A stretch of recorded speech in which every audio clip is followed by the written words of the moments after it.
प्रियांनो, या अंतिम समयामध्ये देवबाप लगबगीचं काम आपल्या विश्वासणाऱ्यांना सेवकाकडून देत आहे. का बरं देवबापाला एवढी लगबग आपल्या विश्वासणाऱ्यांसाठी लागली? काय कारण आहे देवबापाला? आज बघा किती बहिणी आहेत, 2 बहिणी आहेत आणि लहान बाळ आहे. तरी देवबाप्पाची इच्छा आहे की या ठिकाणी माझं वचन माझ्या दासाच्या मुखातून प्रगट व्हावं. पूर्वी असं होत नव्हतं, परंतु या समयामध्ये देवबाप एकही क्षण त्याच्या सेवेचा व्यर्थ जाऊ नये या अनुषंगाने देवाच्या दासाच्या द्वारे आपल्या विश्वासणाऱ्यांशी बोलत आहे. आणि दासाला पण देवबाप्पाने असं मन दिलेलं आहे की मी जर तुला सेवेला पाठवलं आहे तर तू त्या ठिकाणी माझ्या इच्छेप्रमाणे सेवाच केली पाहिजे. पूर्वी असं होत नव्हतं प्रियांनो. पूर्वी माझा अनुभव आहे की काही सेवक सेवेला गेले आणि त्या परिवारात जर लोक त्यांना जादा दिसले नाही तर ते काही पण टाळमटाळ करून 2 शब्दाची प्रार्थना करायची, निघून जायचे. माझ्याजवळ अनुभव आहे त्या पण गोष्टीचा. परंतु या समयामध्ये देवबाप असं करतच नाही. देवबाप या समयामध्ये ज्या पण ठिकाणी जातोय आत्म्याच्या प्रेरणेने सेवकाच्या द्वारे, तिथं तो आपली वचन सेवा केल्याशिवाय राहत नाही. परवा कोठी या ठिकाणी एका परिवारात सेवेला गेलो आणि 1-2 मिनिटात लाईट गेली. तर ज्या परिवारात गेलो त्या परिवारातल्या प्रियजनांना असं वाटलं असेल, बोलले नाही ते, पण त्यांना वाटलं असेल की आता लाईट गेली. सेवक म्हणतात काय की 2 शब्दाची प्रार्थना करतो आणि निघून जातो. परंतु देवाच्या आत्म्याला जे करायचं आहे ते जर सेवक करत नाही तर मग देवाच्या आत्म्याला निराश करणं किती भयंकर गोष्ट आहे. आज जी सेवा चाललेली आत्म्याच्या प्रेरणेने चालली. बुद्धीच्या प्रेरणेने जेव्हा सेवा सुरू होती त्या सेवेमध्ये बोलता येत नाही. तिथं शब्द सापडत नाहीत की मी काय बोलू, कसं बोलू, कोणत्या विषयाला धरून सुरुवात करू. पण पवित्र आत्म्याने असली, पवित्र आत्म्याजवळ शब्दाचा भांडार आहे, विचाराचा भांडार आहे आणि संपूर्ण पवित्र शास्त्र सेवकाच्या हातात आहे. देवबाप्पाजवळ सगळ्या गोष्टी आहे. देवबाप्पाला फक्त देवाच्या इच्छेप्रमाणे सेवा करणारा सेवक आजच्या समयामध्ये पाहिजे आहे. आणि जे सेवक देवाच्या इच्छेप्रमाणे सर्व काही करण्याची तयारी करतात त्यांच्याबरोबर देव सहाय्यतेसाठी उभा आहे. रस्त्याने माझ्याबरोबर हादसा होणार होता, परंतु देवबाप्पाने मला त्यातूनही वाचवलं. माझा देव माझ्याबरोबर आहे याचं प्रमाण तो मला अनेक प्रकारांनी देतो. तो माझ्याबरोबर एक क्षणाचाही माझ्यापासून दूर राहत नाही याची मला खात्री आहे. म्हणून मी सेवेमध्ये आज प्रभूच्या नावाने सेवा करत आहे. प्रियांनो, देवबाप्पाला जर आपल्या विश्वासणाऱ्यांची एवढी लगबग लागलेली आहे, एवढा देवाचा आत्मा आज विश्वासणाऱ्यांच्या संपर्कात येण्याची इच्छा धरतो, काय कारण आहे? हे बघा, देवाचं राज्य तर जवळ आलेलं आहे, सगळ्यांनाच माहीत आहे. कोणाला माहीत नाही असं आहे का कुणी? देवाला फक्त एका गोष्टीची रात्रंदिवस ध्यास आणि चिंता लागलेली आहे की माझ्या विश्वासणाऱ्यांवर सैतानाचा कोणताही अटॅक होऊ नये. माझे विश्वासणारे सैतानाच्या तावडीमध्ये सापडू नये. ते जागृत आणि प्रभूच्या इच्छेप्रमाणे करणारे सतत राहावे. म्हणून सेवकांच्या माध्यमातून अधिक चांगल्या प्रकारे तुम्ही प्रभूमध्ये बलवान व्हावं, स्थिर व्हावं, म्हणून देवाचे सेवक आज आपल्यापर्यंत येत आहे. बघा, आज ब्रदर नाहीत. मी म्हणू शकत होतो तुम्हाला, सिस्टर आज ब्रदर नाही, मी 2 शब्दाची प्रार्थना करतो, निघून जातो. म्हणू शकत होतो ना, पण मी म्हणलो का असं? का नाही म्हणलो? कारण पवित्र आत्मा मला मान्यता देत नाही. पवित्र आत्मा ज्या आशेने आलाय, ज्या इराद्याने आलाय, जे करण्याचं पवित्र आत्म्याने ठरवलेलं आहे, त्या करण्यासाठी या दासाची प्रभूंनी मान्यता केलेली, नियुक्ती केलेली.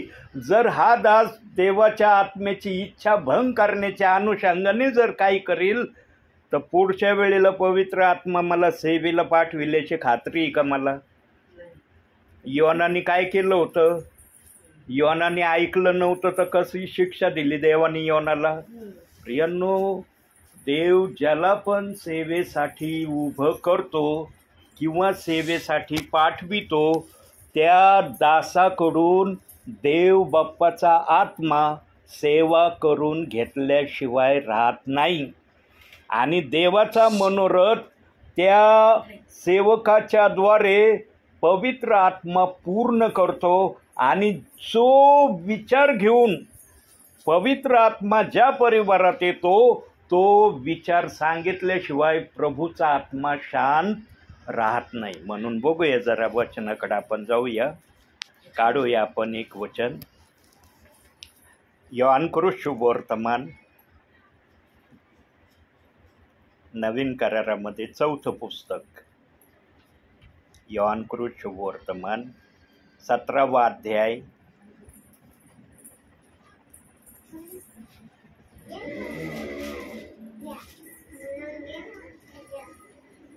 22वं वचन.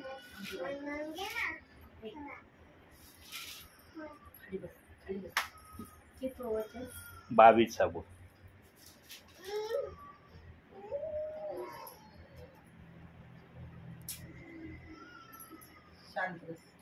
तू जे गौरव मला दिले आहे ते मी त्यांना दिले आहे, त्यासाठी की जसे आपण एक आहोत तसे त्यांनीही एक व्हावे. बघा आता देवाचा शब्द काय आलेला आहे की जसा मी आणि पिता एक आहो तसं तुम्ही पण एक व्हावं. तुम्ही म्हणजे कुणी? विश्वासणाऱ्यांनी आणि सेवकांनी एक विचाराचं, एक आत्म्याचं बनावं, या अनुषंगाचा शब्द त्या ठिकाणी पवित्र आत्मा बोलत आहे. प्रियांनो, पवित्र आत्म्याजवळ आपल्या विश्वासणाऱ्याला जाग करण्यासाठी भरपूर काही आहे.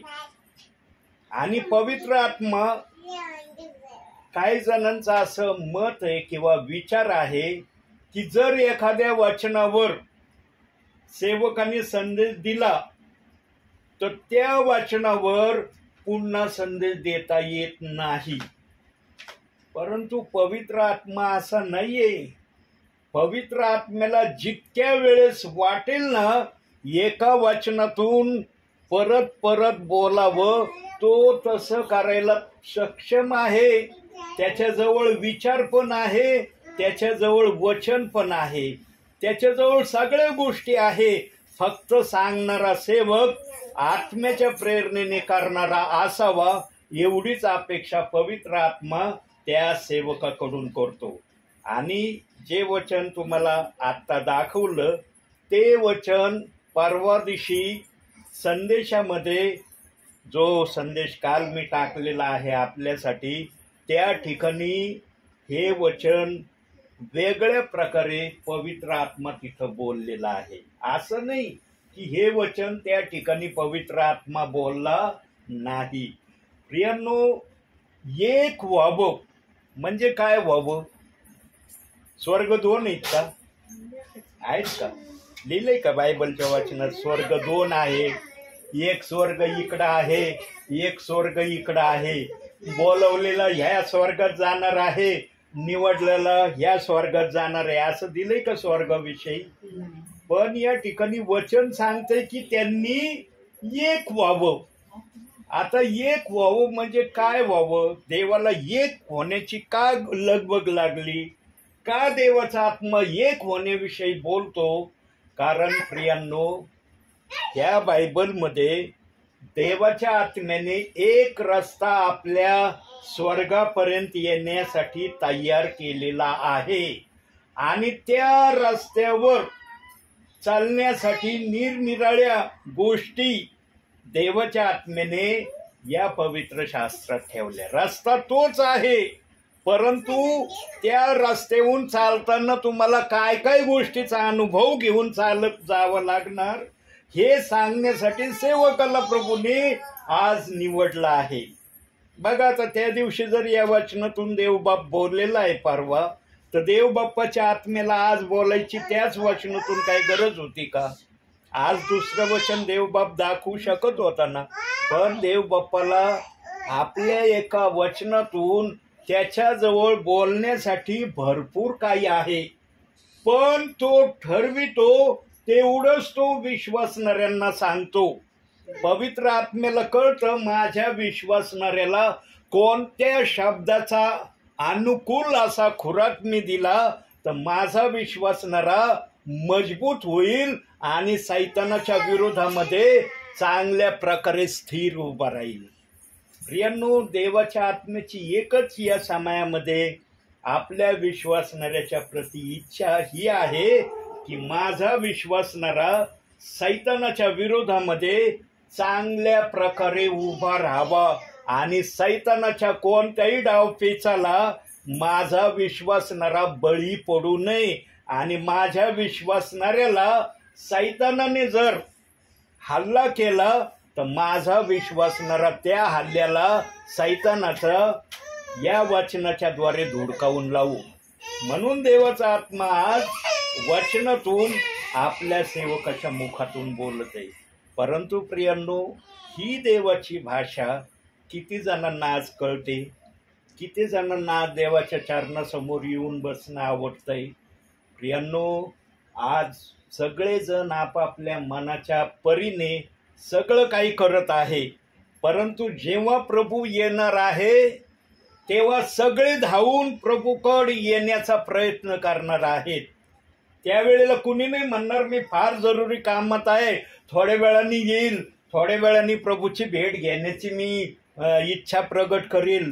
पण आजच्या समयात देवाचे सेवक येतात. किती जणांना ओढ आहे की चला सेवक आलेत, आपण 2 शब्द देवाचे ऐकू. काय देवाचे दास इतक्या दूरून आलेत, काय त्यांना निरोप देव बाप्पांनी दिलाय, तो निरोप आम्ही ऐकून आशीर्वादित होऊ. प्रियांनो, काही ठिकाणी परिवारामध्ये जर विश्वासणारे कमी असले तिथला भाग वेगळा आहे, पण हा दास निरनिराळ्या एरियामध्ये जातो. अशा काही एरियामध्ये जातो की त्या ठिकाणी सर्व ख्रिस्तीच लोक असतात किंवा त्या मोहल्ल्यामध्ये बरेच परिवार ख्रिस्ती असतात आणि त्यांना कळतं की असे दास आलेत, पण कोणालाच वाटत नाही की बाबा चला दास त्या घरात आले, आपण जाऊया त्या घरी आणि वचन ऐकूया. आजच्या त्या परिवाराला काय वाटतं प्रियांनो की सेवकाने माझ्या घरी यावं. माझ्या घरी जर आले सेवक तर मी त्या सेवकाचं आगत स्वागत करीन, त्या सेवकाचं जे काही वचन आहे ते ऐकण्याची मी तयारी करेन. परंतु सेवक एका ठिकाणी जर आला तर सेवकाला समजा सेवकाने 3 ठिकाणी जायचं ठरवलं आणि सेवकाने 3 ठिकाणी गेला तर 3 ठिकाणी संदेश सेवकाला द्यावाच लागतील आणि सेवकाचा वेळ किती जाईल. पण एका ठिकाणी काही परिवार जर एकत्रित आले तर सर्वांना वचन ऐकायला मिळेल ना एकाच वेळेला. ही प्रक्रिया आज विश्वासणारे करायला तयार नाही. ज्या त्या विश्वासणाऱ्याला असं वाटतं, परिवाराला वाटतं की सेवकांनी माझ्या घरी यावं, आमच्या घरी आलं तर आम्ही सगळं काही प्रभूचं करू. आता सेवक एक आहे, परिवार अनेक आहे. देवाचा सेवक एकाच वेळेला सगळ्या परिवारात जाऊ शकतो का? त्याला जाणं शक्य नाही. परंतु विश्वासणारे एकाच वेळेला एका परिवारात येऊ शकतात ना. पण विश्वासणारे आज असं करण्यासाठी टाळमटाळ करतात. ज्याला त्याला वाटतं आमच्या घरामध्ये सेवकाने यावं, मगच आम्ही देवाचं वचन ऐकू, देवाची सर्व काही गोष्टी आम्ही करू. पण दुसऱ्याच्या इथं सेवक आला, इतरांना वाटत नाही चला त्या परिवारात देवाचा दास प्रभूंनी पाठवलंय, आम्ही आशीर्वाद घ्यायला जाऊ. पण जेव्हा प्रभूचं आगमन होणार आहे त्यावेळेला मात्र सर्वजण लगबगीने घरात असले तर बाहेर निघतील, शेतात असले तर प्रभूकड धाव घेण्याचा प्रयत्न करतील. कोणी कोणत्याही ठिकाणी असलं ते प्रभूकड येण्यासाठी लगबग करतील. पण आज सेवक जर एखाद्या परिवारात येत आहे तर विश्वासणारे अशा प्रकारे एकत्रित होण्याची लगबग दाखवित नाही.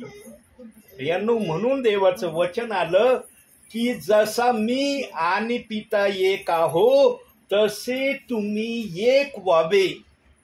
परंतु आजच्या समयामध्ये एक होणारी सेवा नाही. आजच्या समयामध्ये दोन प्रकारची सेवा आहे आणि ही दोन प्रकारची सेवा प्रभूने आणलेली नाही. प्रभू आपल्या वचनाची दोन प्रकारची सेवा कशाला आणील? त्याने जर एक रस्ता, एक स्वर्ग, एक सर्व काही ठेवलं आहे तर त्याला पण त्याचे लोक एकाच माध्यमातून त्याच्याकडे येणारे हवे आहे. परंतु आज देवाकड दोन माध्यमातून लोक चालण्याचा प्रयत्न करत आहेत. तसे तर अनेक माध्यम आहेत, पण प्रमुख दोन माध्यम आहेत. पहिला माध्यम आहे मत्तेय 28:19 वचनाचा आणि दुसरा माध्यम आहे प्रेषितांची कृत्ये 2 अध्याय 38 वचनाचा. प्रियांनो, हे दोन मार्ग, हे दोन भेद सेवकांनी बनवले. हे भेद देवाच्या आत्म्याने बनवले नाही. जो देव आपलं वचन आपल्या विश्वासणाऱ्याला देतो तो देव फेताची भाषा आपल्या विश्वासणाऱ्यांशी करील का? परंतु आजचे पाळक एकमेकाला पाळका विषयी विचारतात, ब्रदर तुमचा फेत कोणता आहे? मत्तेय 28:19 फेत असला तर तुम्ही आमच्या बरोबरचे चालणारे, पण तुमचा फेत प्रेषितांची कृत्ये 2 अध्याय 38 वचनाचा असला मग तुमचा फेत आमच्या वचनाबरोबर चालणारा नाही. आणि मग ज्यांचा फेत प्रेषित 2:38 वचनाप्रमाणे आहे, ही भाषा देवानी पण बनवली नाही पण सेवकांनी बनवलेल्या भाषेप्रमाणे, मग ते सेवक त्या सेवकाच्या संपर्कात तर काय, पण त्या सेवकाच्या कोणत्याच गोष्टीमध्ये सहभागी न होण्याच्या माध्यमाने त्या सेवकाबरोबर व्यवहार करण्याचा प्रयत्न करतात.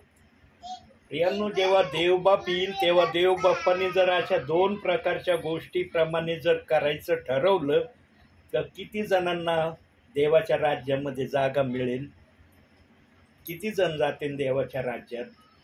म्हणून देवबाप्पाने या अंतिम समयामध्ये ज्यांची नावं, बघा आता एक वचन काढा, प्रगटीकरण, जरा वचनाचा पण आपण अधूनमधून आधार घेत जाऊ. 3 अध्याय 5 वचन, प्रगटीकरण 3 अध्याय 5 वचन.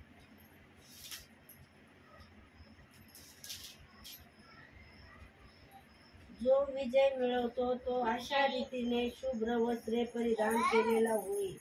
मी जीवनाच्या पुस्तकातून त्याचे नाव खोडणारच नाही आणि माझ्या पित्यासमोर व त्याच्या दूतासमोर मी त्याचे नाव पत्करीन. ही देवाने लिहिलेली घटना आहे. ही घटना कोणा मनुष्याने लिहिलेली नाही. आणि देवाने जी पण घटना बायबलमध्ये ज्या पण प्रकारे ठेवलेली आहे ती कशासाठी ठेवली हे देवाच्या आत्म्याला माहित आहे. तुम्हा आम्हाला जरी कळत नसली पण देवाच्या आत्म्याला कळतं की हे मी वचन या ठिकाणी अशा प्रकारे लिहिलं. कशासाठी लिहिलंय? ज्यांची नावं जीवनाच्या पुस्तकात आहे त्या प्रियजनांना देवबाप आपल्या राज्यात घेण्याविषयी कधीच माघार घेणार नाही. पण विश्वासणारा, त्या गोष्टीप्रमाणे ऐकणारा, करणारा, जर तयार झाला तर प्रभू त्याला आपल्या राज्यात घेईल. पण जर एखादा विश्वासणारा ऐकूनही देवाकडे येण्यासाठी तयार नसला तर देव बाप जबरदस्ती करणार नाही. आमचा देव कधीच कोणाला जबरदस्ती नाही करत की मी तुला जबरदस्तीने म्हणतो येच माझ्या राज्यात. पण ज्यांची नावं त्याने लिहिलेली आहेत जीवनाच्या पुस्तकात त्यांना वचन सांगितल्याशिवाय देवाचा आत्मा राहणार पण नाही. का देवाचा आत्मा त्यांना वचन सांगितल्याशिवाय राहणार नाही? कारण न्यायाच्या समयामध्ये त्यांच्या आत्मेने असं म्हणू नये. पृथ्वीवर असताना आम्हाला हे सांगण्यासाठी कोणता सेवक आला नाही. जर सेवक आला असता त्याने आम्हाला वचन सांगितलं असतं, आम्ही ऐकल्यानंतर विचार तर करू शकलो असतो की एक करायचं अथवा नाही करायचं.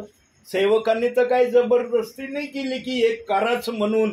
पण देवाच्या सेवकाने वचनातून आम्हाला हे वचन चांगल्या प्रकारे सांगण्याचा प्रयत्न केलाय. सुवार्ता देण्याचा त्यांनी भरपूरीने प्रयास केला. या प्रयासाला मान्य करायचं अमान्य करायचं हे मात्र आमच्या हातात आहे. आज ज्याला त्याला आपल्या इच्छेप्रमाणे सर्व काही करण्याची आझादी आहे. परंतु प्रभू आल्यानंतर मात्र कोणालाही आझादी मिळणार नाही. प्रभू आल्यानंतर प्रभू आपल्या इच्छेप्रमाणे सर्व काही करणार आहे. त्यावेळेला कोणत्याही विश्वासणाऱ्याला देवाच्या सेवकाला प्रभू समोर काही बोलता येणार नाही. प्रभू जे करल त्याचं विश्वासणाऱ्यांना देवाच्या सेवकाला उत्तर द्यावं लागणार आहे. म्हणून मी नेहमी सांगतो तुम्हाला, आडात असलं तर पाऊर येतील. तुम्ही जर या पृथ्वीवर प्रभूसाठी काही केलेलं असलं तर वरती त्याचं बक्षीस तुम्हाला दिलं जाईल. तुम्ही या पृथ्वीवर प्रभूसाठीच काही नाही केलं, वरती कोणत्या बक्षिसासाठी प्रभूकडे तुम्ही मागणी करताल? प्रभू त्या ठिकाणी जर विचारलं एखाद्याला की माझ्यासाठी पृथ्वीवर तू काय केलं, आणि त्या विश्वासणाऱ्याने जर प्रभूसाठी काहीच केलेलं नसलं, काय त्याला बक्षीस मिळणार आहे वरती? काय त्याला प्रतिफळ देण्याची देवबाप इच्छा प्रगट करील? म्हणून या ठिकाणी आम्हाला प्रभूसाठी काहीतरी जमा करायचंय. पण आज विश्वासणारा प्रभूसाठी काही जमा करावं या उद्देशाने काही न करता आज माझ्याजवळ धनसंपत्ती किती मी जमा करतोय याच्याकडे काही प्रियजनांचं लक्ष लागलेलं आहे. देवाच्या शब्दाकड देवाच्या गोष्टीकड फार थोड्या प्रियजनांचं आज लक्ष आहे. पण पैसा मिळवणे, पैसा आपल्याजवळ असणे आणि पैशाला योग्य समयामध्ये योग्य कारणासाठी वापरासाठी तयार ठेवणं या प्रयत्नामध्ये आज काही विश्वासणारे लगबगीने कार्य करत आहे. आणि हे कार्य करण्यासाठी ते कधी कधी देवाच्या गोष्टीकडे दुर्लक्ष करतात. कोणी हाऊस प्रेयरला सेवक आले तर त्या प्रेयरला बसण्याची काही जणांची इच्छा होत नाही.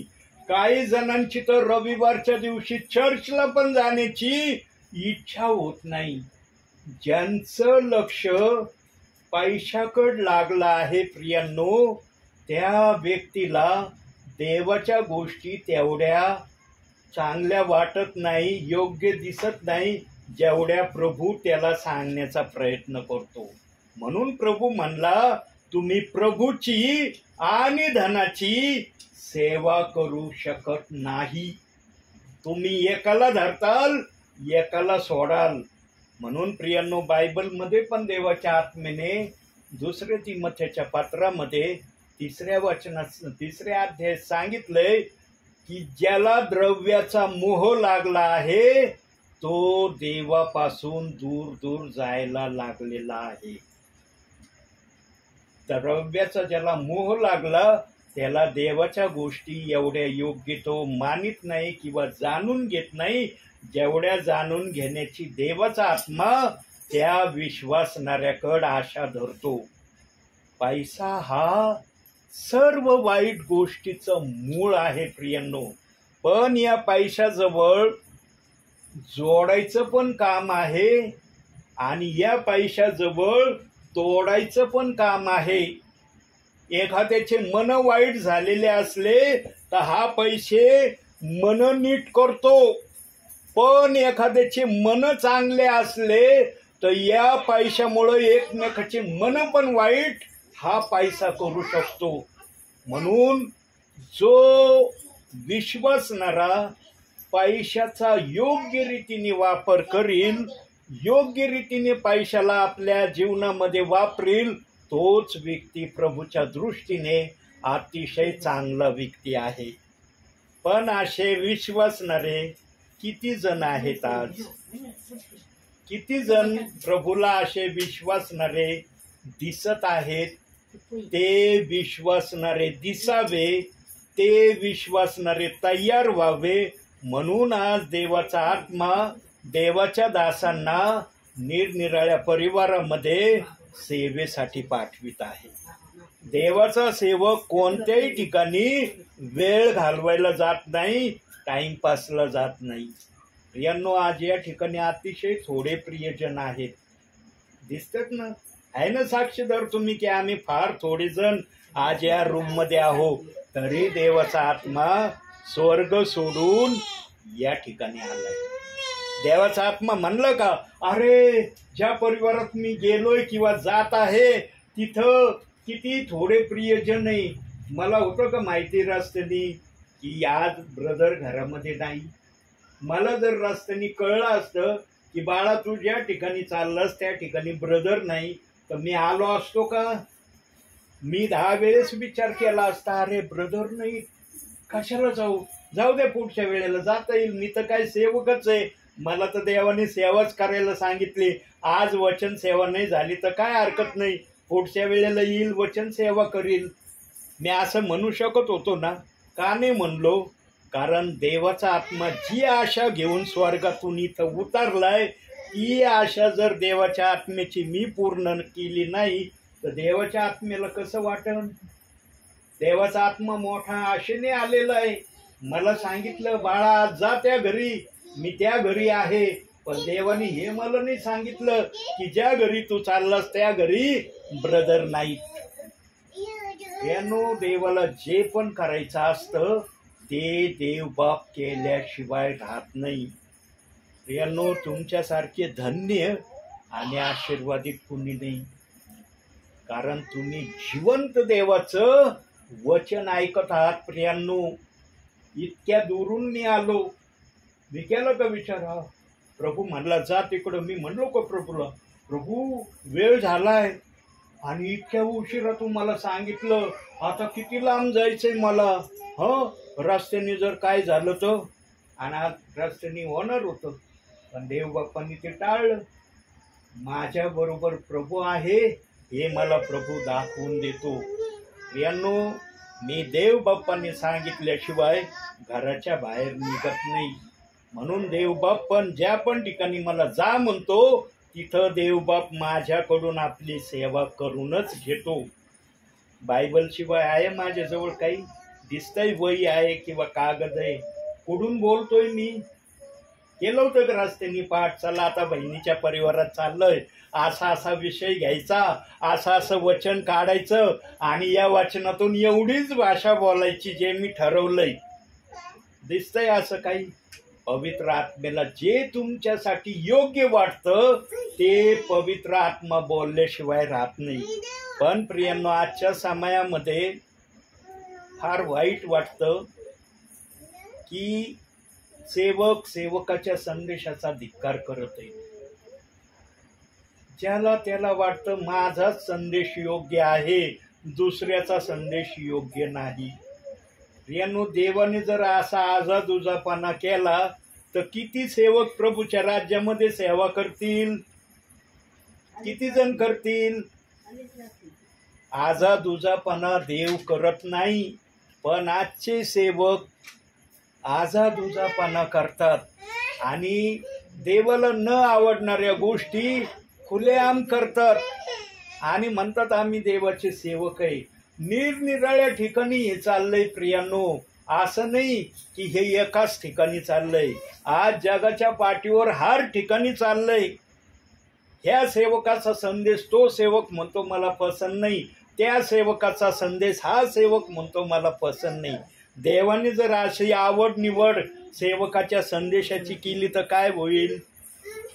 म्हणून प्रियांनो, अंतिम समयामध्ये सगळ्या गोष्टी एक व्हाव्या, नीट व्हाव्या आणि प्रभूला मान्य होणारी सेवा प्रत्येकाच्या द्वारे प्रभू पाहू इच्छित आहे. म्हणून सेवकांना प्रभू आज प्रत्येक ठिकाणी आत्म्याच्या प्रेरणेने सेवेला पाठवित आहे. जे आत्म्याच्या प्रेरणेने सेवा करतात त्यांच्यासाठी हे विधान आहे. जे बुद्धीच्या सेवेने सेवा करायला जातात त्यांच्यासाठी माझ्या मुखात काहीच शब्द नाही, कारण ते काय करतील कसं करतील मला कसं काय समजणार आहे. पण आत्म्याची सेवा ही आशीर्वाद देणारी सेवा आहे. त्या सेवेमध्ये आशीर्वाद ठेवलेले आहे. बुद्धीच्या सेवेमध्ये काय ठेवलंय मला माहिती नाही प्रियांनो.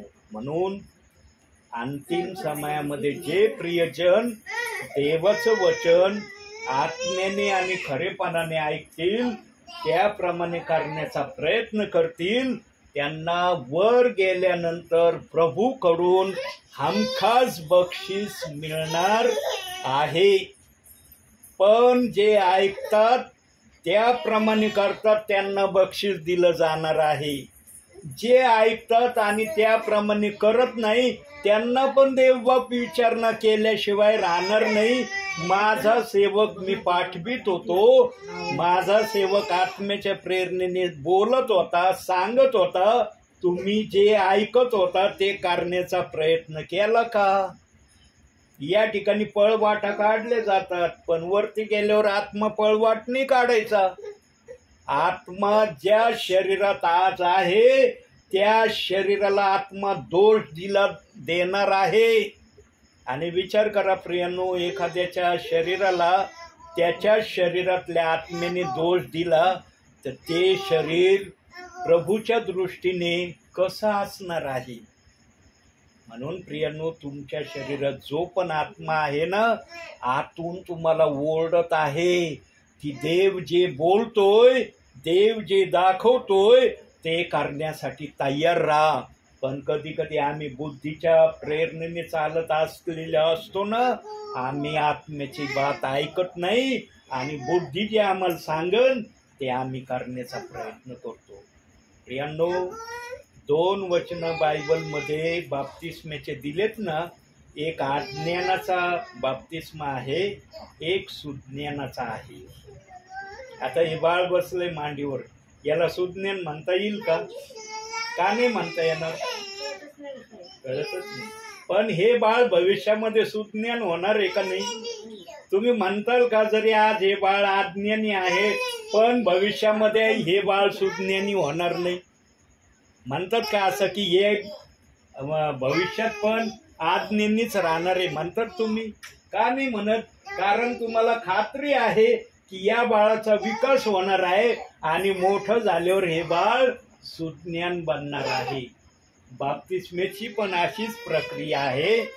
जो बिगर नावाचा बाप्तिस्मा आहे, ज्याला पिता पुत्र पवित्र आत्मा हे शब्द येशूने आपल्या मुखातून काढले, त्यांच्यासाठी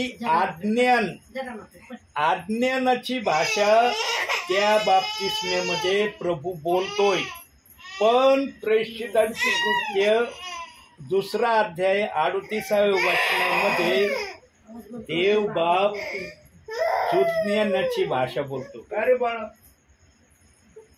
सुज्ञानी व्हावं विश्वासणाऱ्याने ही भाषा प्रेषितांची कृत्ये 2 अध्याय 38व्या वचनात सांगितली. पण आजचे सेवक, आजचे विश्वासणारे म्हणतात प्रभूंनी एक बाप्तिस्मा घ्यायला सांगितला, मग आम्ही मत्ते 28चा बाप्तिस्मा घेतलाय 28-19 वचनाचा. आता प्रेषितांची कृत्य 2 अध्याय 38व्या वचनाचा बाप्तिस्मा कशासाठी घ्यायचा? जर देवाला अशा प्रकारे जर बाप्तिस्मे द्यायचे नसते तर देवाने 2 वचन बायबलमध्ये ठेवले असते का? आजचे सेवक आणि विश्वासणारे विचारच करत नाही की देव बाप्पाने 2 बाप्तिस्म्याचे वचन निरनिराळ्या ठिकाणी का ठेवले. आज विश्वासणारे आणि काही देवाचे सेवक बोलून तर दाखवित नाही, पण इनडायरेक्टली जणू काय देवाला शिकवितात. ते सेवकाला शिकवायचा प्रयत्न करतात. म्हणजे ते कुणाला शिकवायचा प्रयत्न करतात? देवाला शिकवायचा प्रयत्न करतात. सेवक कोणाच्या नावाने येतोय? सेवक आपल्या नावाने येतोय का तुमच्या घरात? सेवक आपल्या नावाचं सांगतोय का तुम्हाला? कोणाच्या नावाचं सांगतोय? येशू ख्रिस्ताचं सांगतोय.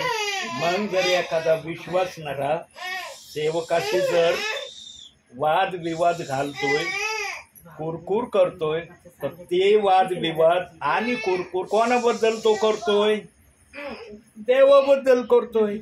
पण त्यांना हे माहीत असूनही ते म्हणतात चला सेवक आलाय ना, आम्ही सेवकाला बोलतो, आम्ही देवाला थोडी बोलतो, आम्ही देवावर विश्वास ठेवलेला आहे. मग हा दास आलाय, हा दासाने काय देवावर विश्वास ठेवला नाही का? हा दास काय बिगर विश्वासाचा आलाय काय तुमच्याकडं? आणि जर बिगर विश्वासाचा मी असतो तर देवाच्या आत्म्याने मला या घरात येऊ दिला असतं का? आजचे सेवक आणि विश्वासणारे विचारच करत नाही. त्यांना त्या प्रेषित 2:38 वचनाचा इतका भयंकर राग त्यांच्या डोक्यात काही जणांनी साठवून ठेवलाय. ही सेवा करणारा सेवक आला हे म्हणतात, त्यांना काही सुधरत नाही. त्यांना वाटतं काय करावं आणि काय नाही. त्यांची फक्त एक इच्छा असती की या सेवकाने सेवा करू नये. आणि असा त्यांच्या इरादा असतानाही सेवक जर सेवा करायला लागला तर काही जण वेट्टे आणतात. ब्रदर तुम्ही आलात ना आमच्या इथं, आज आलात, परत येऊ नका, आणि तुम्ही जर आत्ता गेले तरी आम्हाला चालेल, कारण आम्हाला तुमचं वचन ऐकायचं नाही. विश्वासणारा हद्दीच्या पलीकड या दासाशी बोललेला आहे. दीदी शांत बस. काय म्हणते ती? काय कळा नाही ते काय म्हणे ना, ते फोन लावून द्या नाही ना, ते लावून द्या. बॅलन्स संपला आहे ते त्याच्यामुळे डाउनलोड केलेले. बाबा इतक्या लांबून 2 मिनिटं 2च मिनिटं राहिले, मग ते जाणार आहे. मग 2 मिनिटानंतर आपण प्रार्थना करायची, तुझे प्रार्थना करायची ना प्रियांनो. मम्मीवर प्रार्थना करायची. तिथं देवाचं कार्य असतं. वाईट वाटून घेऊ नका प्रियांनो. या अंतिम समयामध्ये सैतानाला सेवेमध्ये कसं व्यत्यय आणायचं हे सांगावं लागत नाही. एवढा वेळ कधी कधी असा प्रकार का होतो? कारण विश्वासणाऱ्यांचे आशीर्वाद हिरावून घेण्याचा सैतान नाही बाळा, नाही. हा घाला घाला घाला घाला घाला घाला घाला. झोपलीच नाही ती, त्याच्यामुळे हे बघ याच्यात लावू आपण. हा याच्यात लावू. ते मुंगा चावून ग बाबांना. शांत. तुमची तर लेच मुंगळे निघलेत बाई, आमच्या इकडे नाही काय मुंगळे, तुमची तर लय मुंगळे आहेत बाई. ये तू शानी आहे ना.